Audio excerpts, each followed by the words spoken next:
Ishbosheth's forces, Abner's forces really, and we'll see that Abner is the primary here. And we ended with this verse in 2 Samuel chapter. It says, there was long war between the house of Saul and the house of David, but David waxed stronger and stronger, and the house of Saul waxed weaker and weaker. The time had passed. There was continual conflict over the next couple of years between David's forces and Ishbosheth's.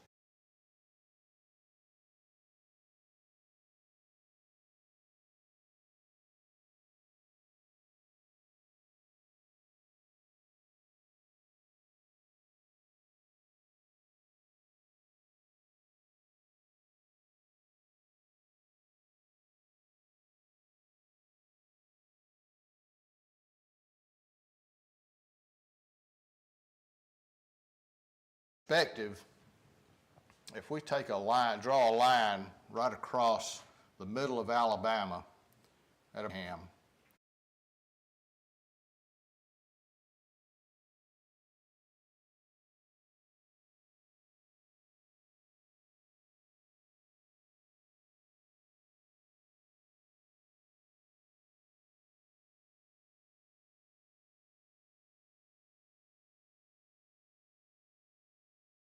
6,000 square miles.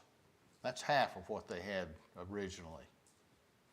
And so we see the challenge it is facing as he begins to reign over first Judah and eventually all of Israel. Now, as far as Abner is concerned, Abner's strengthening his position in Ishbosheth's kingdom. Ishbosheth is basically king in name. However, things are about to change.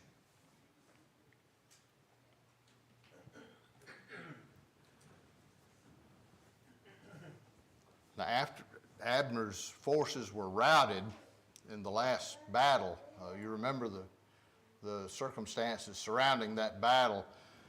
The two sides came together. They sat down. Apparently, they were going to negotiate some before things got out of hand and there was a full battle. It started out, it was going to be a contest. So they chose 12 men from each side, and they went out there. Things escalated quickly. The 12 men killed each other. So the battle was full on at that point. And during the battle, as Abner's forces were routed, he ran. Let's see if I can remember where I was. Asahel, that was his name. Asahel was one of the brothers, Joab and Abishai. And he chased Abner. Abner repeatedly asked him to stop the chase. Let's back things down. It didn't work out for Asahel. Abner ended up killing him. So then they all went to their places. And we pick up in verse 6 where Abner negotiates with David. There was war between the house of Saul and the house of David. Abner was making himself strong in the house of Saul. Now Saul had a concubine whose name was Rizpah, the daughter of Ai. And Ishbosheth said to Abner, "Why have you gone into my father's concubine?" Now it's unclear text here, Rizpah or not. But taking a king's concubine was declaring great power to oneself. That was all.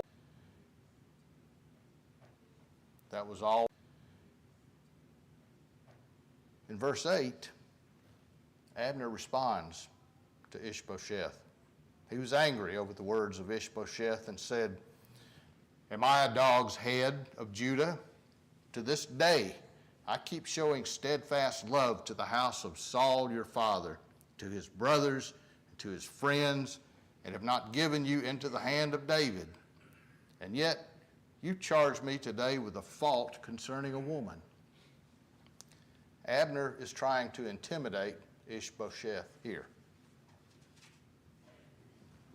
God do so to Abner and more also, if I do not accomplish for David what the Lord has sworn to him, to transfer the kingdom from the house of Saul and set up the throne of David over Israel and over Judah from Dan to Beersheba. We can discern from these two verses that Abner knew full well that the Lord had given the kingdom to David. Ishbosheth could not answer Abner another word because he feared him. So we see the dynamic between these two people.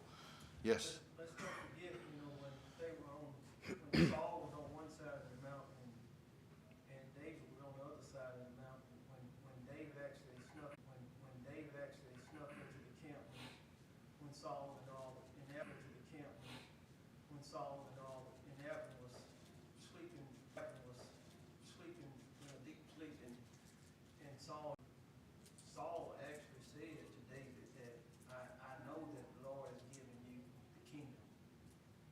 Abner was beside, that was his right hand man. He knew it then. And that happened way before Abner decides to make David's fourth son, Ishbosheth, the king over Israel. So he knew then. He's saying it now, but he knew before now that David was going to be king. That he knew it then, he acknowledges it now. So what do we say about Abner and his purpose all this time? Donald? You think about Abner, he's a cousin of Saul, so he's kin. But, one of the things we brought up about him before is, where was he in the battle? He seems to, all the key people seem to be killed by the Philistines. Mm-hmm. He seems to survive. And then we see this where he sets up the fourth son of Saul, you don't really get a good take on him. It's like he's an opportunist. He's about himself. If he did this thing, then that he's being accused of, he doesn't refute it. He just, now he's characters that we read about that we see some things about. We read about that we see some things about him. We can relate, because I'm sure we see people like that around us who, they look for opportunities and it's about them. It's not about what's right or whatever. And so, unfortunately, Abner seems to fall into that category. Yeah, and it seems that he's been trying to thwart the will of God. Abner's a little bit of a confusing story for us right now, especially as we continue in this part. I think Justin had his hand raised over here a minute ago. Did he have something to say? Apparently not. Okay. So let's continue. In verse 9, God do so to Abner and more also, if I do not accomplish for David what the Lord has sworn to him. So there's the confusion. To transfer the kingdom from the house of Saul, to set up the throne of David over Israel and over Judah from Dan to Beersheba. Abner, it appears, is saying he's ready to give everything over to David at this point. And Ishbosheth could not answer Abner another word because he feared him. That's a bad position for a king to be in, to fear the people you're supposed to be leading. So Abner sent messengers to David on his behalf, saying, to whom does the kingdom belong? Make your covenant with me, not with Ishbosheth, but me, and behold, my hand shall be with you to bring over all Israel to you. And David replied, he said, good, I will make a covenant with you, but one thing I require of you. That is, you shall not see my face unless you first bring Michal, Saul's daughter, when you come to see my face. Now, by all rights, she still belongs to David. You remember Saul gave her to another man. And years have passed since she helped David escape from Saul. We don't know what her situation is right now, her outlook, her perspective on things. David sent messengers to Ishbosheth as well, Saul's son, saying, give me my wife Michal, for whom I paid the bridal price of 100 foreskins of the Philistines. And you remember, he went above and beyond that. He's 200. And Ishbosheth sent and took her from her husband Paltiel, that was the man whom Saul had given her to, the son of Laish. But her husband, Laish, went with her, weeping after her all the way to Bahurim. Abner said to him, "Go, return." And he returned. He didn't have a choice. So he returned to his own home. And Abner conferred with the elders of Israel, saying, "For some time past you have been seeking David as king over you. Now then, let's do it. Bring it about. For the Lord has promised David, saying, by the hand of my servant David, I will save my people Israel from the hand of the Philistines and from the hand of all their enemies." Abner also spoke to the tribe of Benjamin. Then Abner went to tell David at Hebron,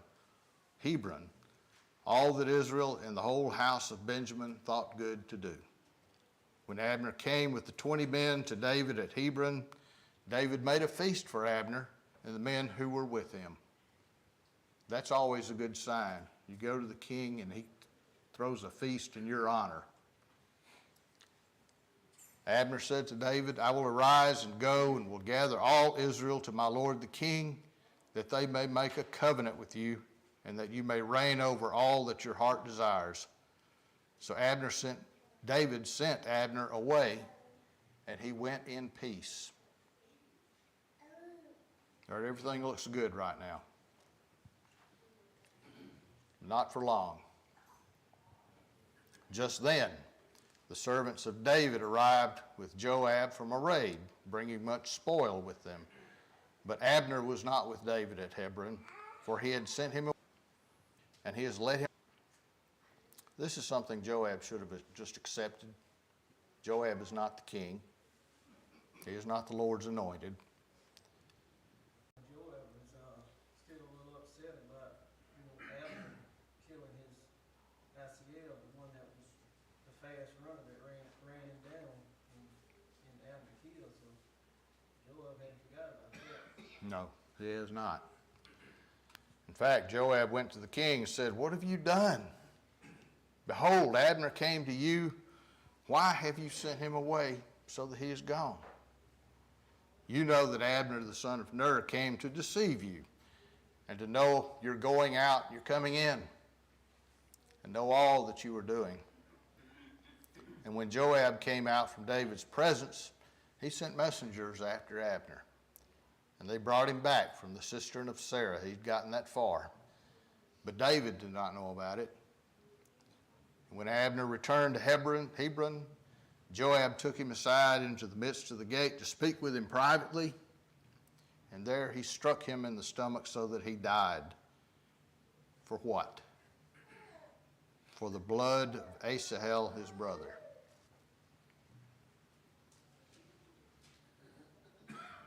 This was a vengeance killing.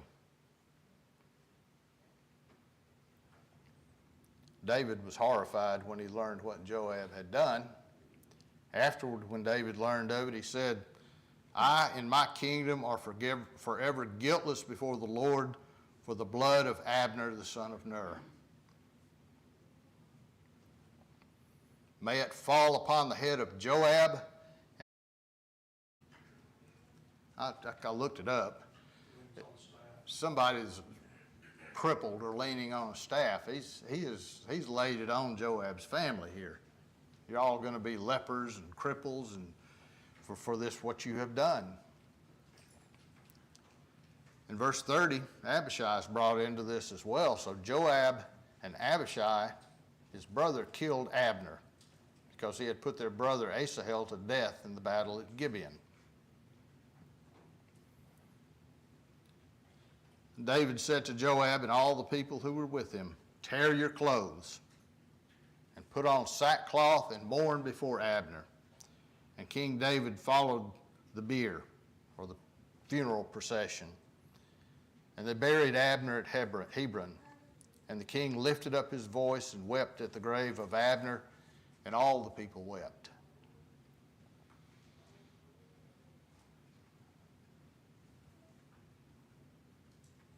And the king lamented for Abner, saying, "Should Abner die as a fool dies? Your hands were not bound, your feet were not fettered. As one falls before the wicked, you have fallen." And all the people wept again over him. You know, Joab did not overcome Abner in battle. He didn't bind him and fetter him. He just killed him in deceit. Then all the people came to persuade David to eat bread while it was yet day. But David swore, saying, "God do so to me, and more also, if I taste bread or anything else till the sun goes down." And all the people took notice of it, and it pleased them, as everything that the king did pleased all the people. So all the people and all Israel understood that day that it had not been the king's will to put to death Abner, the son of Ner. And the king said to his servants, "Do you not know a great man has fallen this day in Israel? And I was gentle today." That might be translated, "I was weak today, even though I am anointed king. These men, the sons of Zeruiah, are more severe than I. The Lord repay the evildoer according to his wickedness." So Abner was buried as a great man in the city of Hebron. And all the people of the land saw how David acted. And they were pleased. They all understood that it had not been the will of the king to put Abner to death. He says, "These sons of Zeruiah are too difficult for me."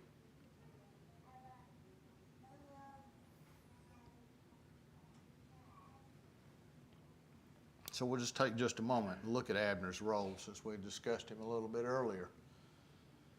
I'm going to pose a series of questions here. We know that he'd been with Saul from the beginning. Did he set Ishbosheth up as king out of loyalty to Saul's house?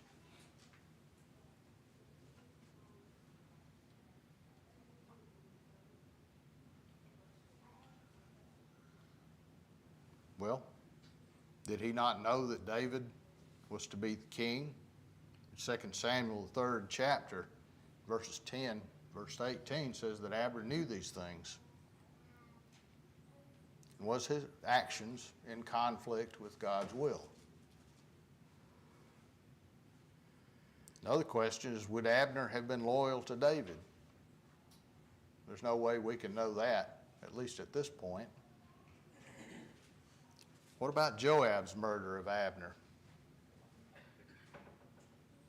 Was it political, or was it just simple treachery? It was revenge.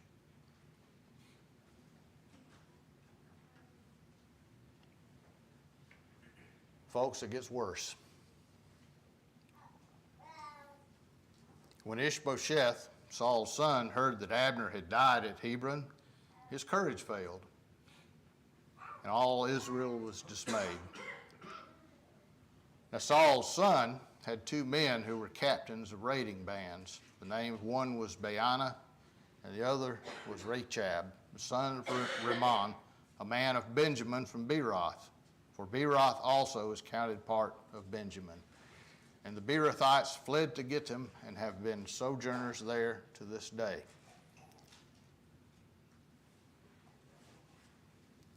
Jonathan, son of Saul, had a son who was crippled in his feet.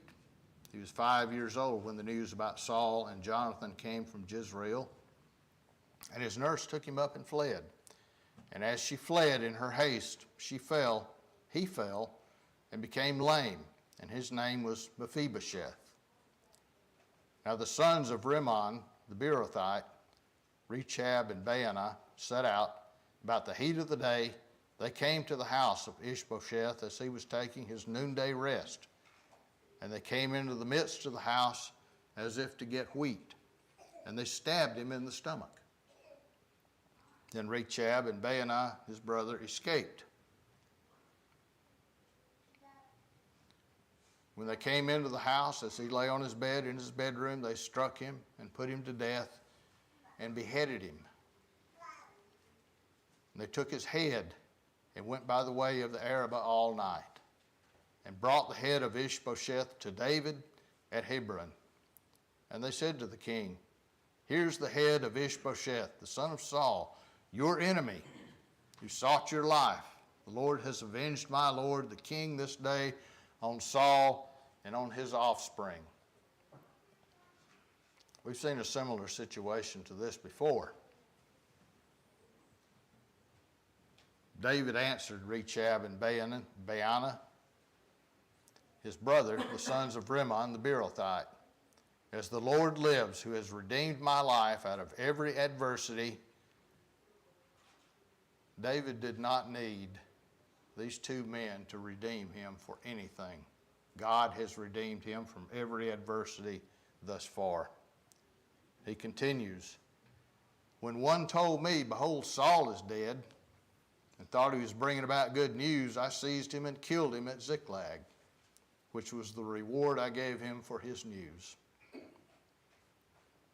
How much more, when wicked men have killed a righteous man in his own house, on his bed, shall I not require the blood at your hand and destroy you from the earth?" David commanded his young men, and they killed them, cut off their hands and feet, and hanged them beside the pool at Hebron. But they took the head of Ishbosheth and buried it in the tomb of Abner at Hebron. Now, this had been about 2 years since Saul had died.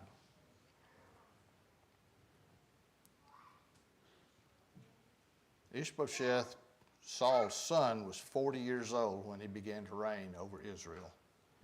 And he reigned 2 years, and now he is dead. And so, David becomes king over all Israel. 2 Samuel, the 5th chapter, we begin. "Then all the tribes of Israel came to David at Hebron, and behold, we are your bone and flesh. In times past, when Saul was king over us, it was you who led out and brought in Israel. And the Lord said to you, 'You shall be shepherd of my people Israel, and you shall be prince over Israel.' So all the elders of Israel came to the king at Hebron, and King David made a covenant with them at Hebron before the Lord, and they anointed David king over Israel. David was 30 years old when he began to reign, and he reigned 40 years. Now, is this 30 years old when he begins to reign at this point, or when he began to reign in Hebron? I'm not sure. Does anybody have a point that you want to make there?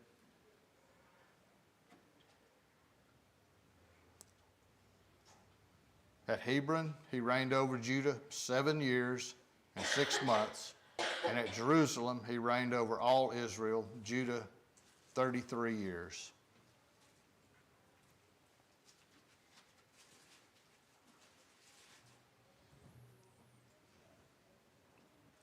Now, when we look over these verses that we're studying, we see that they're scattered out between 2 books in 2 Samuel, the 5th chapter, and 1 Chronicles, the 11th and 12th chapter, is where this story comes from. We'll deal primarily with 2 Samuel's because most of the verses are matching when we look through them.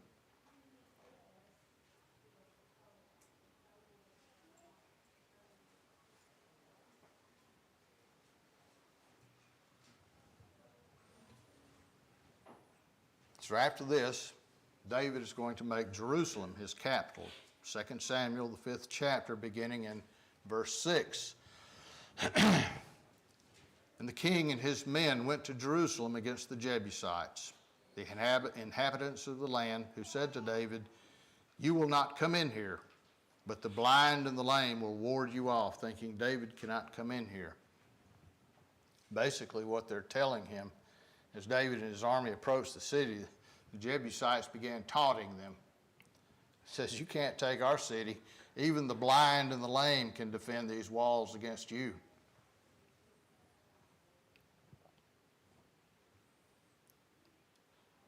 Verse 7 blows that one up. Nevertheless, David took the stronghold of Zion, that is, the city of David. And this is how he did it. Verse 8, and David said on that day, whoever would strike the Jebusites and let him get up the water shaft to attack he says the lame and the blind. This is not because David has a problem or a hatred for blind and lame people. He's responding to the taunts that the Jebusites had hurled down at him. Those who are hated by David's soul, he's talking about the Jebusites here, the guards on the top of the wall. Therefore it is said, the blind and the lame shall not come into the house.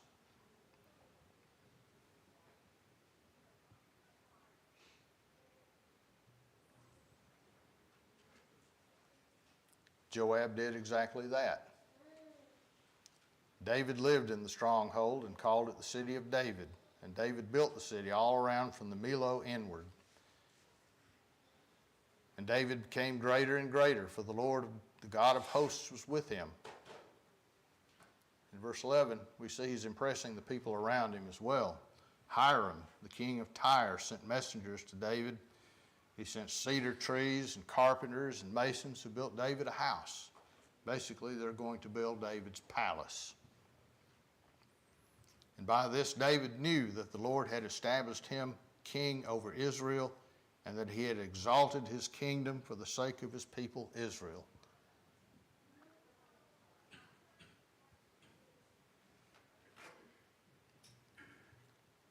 So you look around on the internet and you try to find a picture of the city of David, and you get all kinds of stuff. Most of them include a temple. We know that the temple is not built at this point. In fact, this small part that you see here, parts you can see clearly, from right about here to here, is the city of David. Now, up on the top of that hill was where would later be built the temple, that Solomon would build a temple. This city of David was rather small, and I don't think all these buildings depicted in this picture were actually there. You'll see on the right-hand side, Gihon Springs. That is where Joab crawled up a water shaft. The springs ran through the mountain and came out at the base, down at the bottom of that wall. And Joab and his men crawled up through that shaft, that spring shaft, and went into the gates at night. The Jebusites had dug a well or a tunnel down to a well that went into that spring. And you remember later in our previous studies that King Hezekiah closed up that opening where the Gihon Springs came out and diverted that water down to what we know as the Pool of Siloam. But here we see David taking advantage of a weakness in the wall. This is probably more about what it looked like.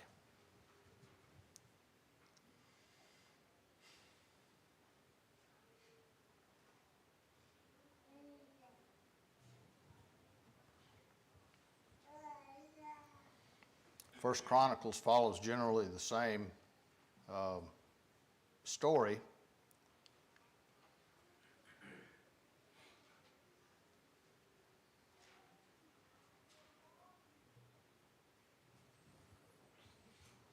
David took the city. He built the city all around from the Millo and completed circuit, and Joab repaired the rest of the city. From the Millo and completed circuit, and Joab repaired the rest of the city. And David became greater and greater, for the Lord of hosts was with him. And Hiram, the king of Tyre, sent messengers to David, cedar trees, masons, carpenters, to build a house for him. And David knew that the Lord had established him. This is the point where Brother Waldron inserts Psalm 30, another psalm of David. If you have a English Standard Version, the title of it reads, "A Psalm and Song at the Dedication of the Temple." What's the problem with that? There is no temple at this point. Now the other ones, the King James Version says the house of David. And it reads like this: "I will extol thee, O Lord, for thou hast lifted me up and hast not made my foes to rejoice over me. O Lord my God, I cried unto thee, and thou hast healed me. O Lord, thou hast brought up my soul from the grave. Thou hast kept me alive, that I should not go down into the pit. Sing unto the Lord, O ye saints of his, and give thanks at the remembrance of his holiness. For his anger endureth but a moment, and his favor is life. Weeping may endure for a night, but joy cometh in the morning. And in my prosperity I said, I shall never be moved. Lord, by thy favor thou hast made my mountain to stand strong. Thou didst hide my face, and I was troubled. I cried to thee, O Lord, and unto the Lord I made supplication. What profit is there in my blood when I go down into the pit? Shall the dust praise thee? Shall it declare thy truth? Hear, O Lord, and have mercy upon me. Lord, be thou my helper. Thou hast turned for me my mourning into dancing. Thou hast put off my sackcloth and girded me with gladness, to the end that my glory may sing praise to thee and not be silent. O Lord my God, I will give thanks unto thee forever."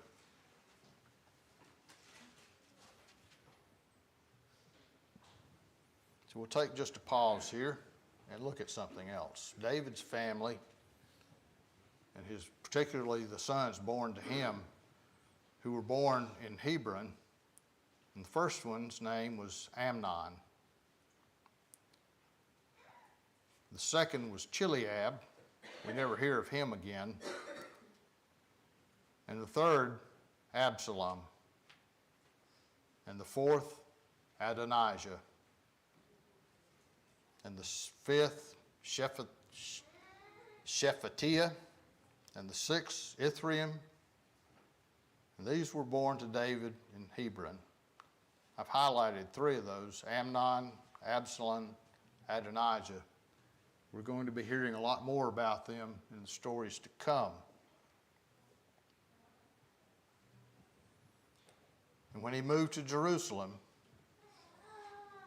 David took more concubines and wives out of Jerusalem after he was come from Hebron, and there were yet sons and daughters born to David. The sons who were born in Jerusalem were named Shammua, Shobab, Nathan, Solomon, Ibhar, Elishua, Nepheg, Japhia. And I've highlighted Nathan and Solomon here. Also Elishama, Eliada, and Eliphalet.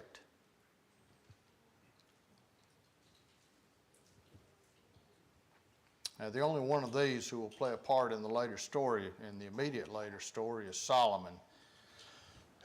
Nathan is mentioned in the New Testament, but he is not in the direct line, or not in David's line of kings.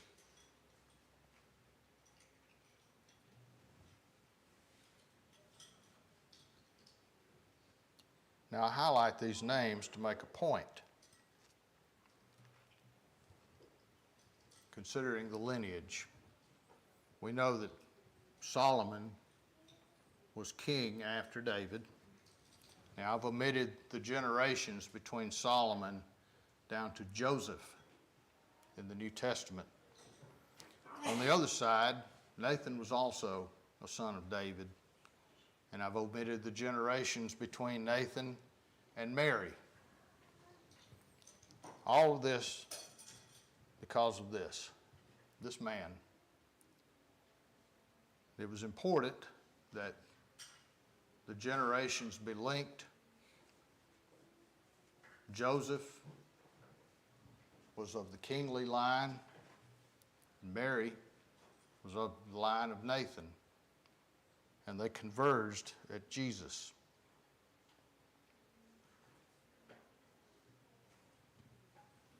So now we'll continue the narrative. But when the Philistines heard that they had anointed David king over Israel, and all the Philistines came up to seek David, and David heard of it, he went down to the hold. You know, the Philistines have been Israel's most persistent enemy since Samson in the days of the judges. Now, the Philistines had just defeated Israel in a major battle, and they'd laid claim to the cities in the Jezreel Valley. And nothing is said about what the Philistines did while David ruled in Hebron, but now, as he's moved to Jerusalem and becoming king over the whole land, and the people around him are giving him notice, the Philistines decide, well, this is a good time to go attack David. So the Philistines also came and spread themselves in the valley of Rephaim. And David inquired of the Lord. That's a good thing. David is still calling on the Lord. Shall I go up to the Philistines? Wilt thou deliver them into mine hand? And the Lord said to David, Go up, for I will doubtless deliver the Philistines into thine hand.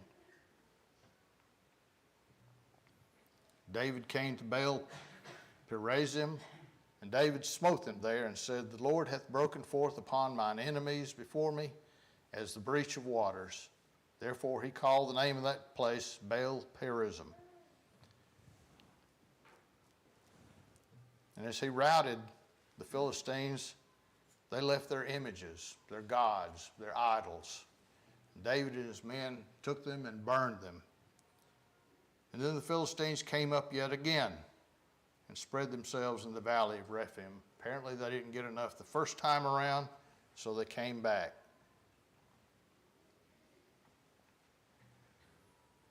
And David inquired of the Lord again. He said, Thou shalt not go up, but fetch a compass behind them. In other words, go around behind them and come upon them, over against them, against the mulberry trees. And let it be, when thou hearest the sound of a going in the tops of the mulberry trees, then thou shalt bestir the host of the Philistines. And David did so, and the Lord had, as the Lord had commanded him, and smote the Philistines from Geba until thou come to Gezer. 1 Chronicles, 14th chapter. We won't read those, but it has the matching verses to this. But it adds in verse 17 that the fame of David went out into all the lands and to all the nations. And the Lord brought the fear of him upon all nations around him. So we see things beginning to turn now for David and Israel. Does anybody have any comments or questions? I probably haven't given you enough opportunity to speak.